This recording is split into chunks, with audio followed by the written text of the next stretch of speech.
This is an important area that is encapsulated in our RAP and so forth, because what we're looking at, we've identified that we're not only doing health, right, which is outcome number 1, but child health, which is outcome number 2, outcome number 14, which is the cross-cutting outcome, which talks about aged care.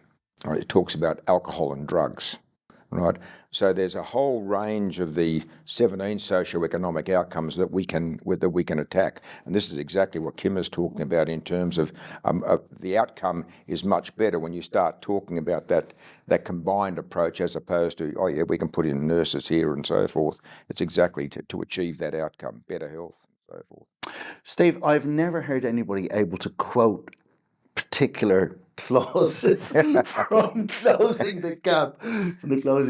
So it's really important. And you've mentioned 17 socioeconomic. Yes. So just it's an open-ended question. What are your thoughts around closing the gap? And Kim, get ready, it's coming to you.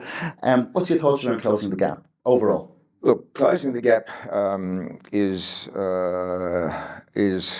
of such fundamental importance. Right. Importantly, with this one, though, the national agreement that was signed in July of 2020 is the first time that Aboriginal people, with the invitation to the Coalition of the Peaks, to contribute to it. Prior to that, it was dictated by the government without any consultation with Aboriginal people. Right. Yeah. The national agreement signed in July of 2020 was that commitment by federal, state, local governments and the Coalition of Peaks, right, representing Aboriginal people. So that's how it's come out now, right? So there are the 17 socioeconomic outcomes, and progress has been slow, right? We're not kicking goals in all areas, but it is a positive movement forward. People or corporations and organisations don't fully comprehend, though, just how they can have an impact on not only 1 and 2 and 3, but how they can, by changing the way they operate, also impact on other areas, right? So that if you have a good, healthy workforce, for example, that increases the opportunities for employment. And economic development is fundamental to closing the gap.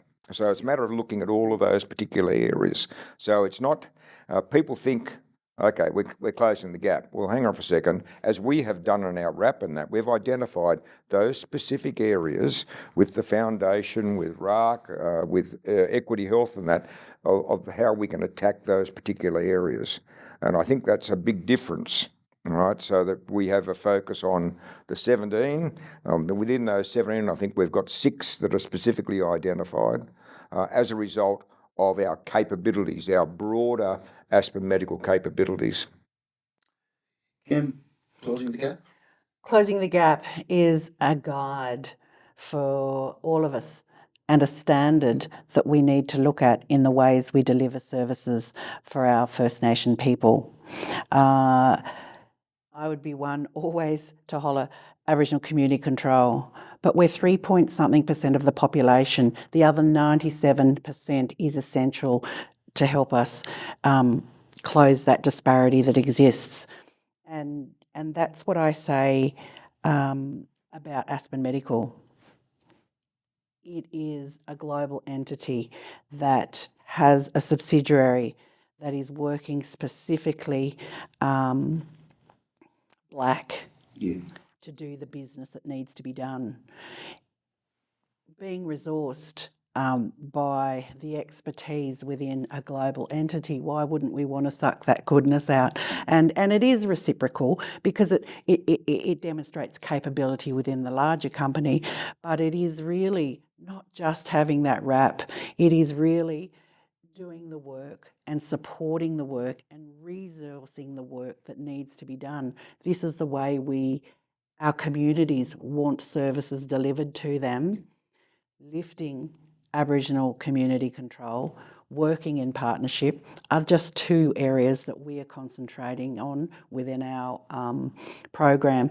But there's economic drivers in there as well, which are really important because we use local and employ local people for our orientations. It's bringing in and thinking broadly without the blinkers.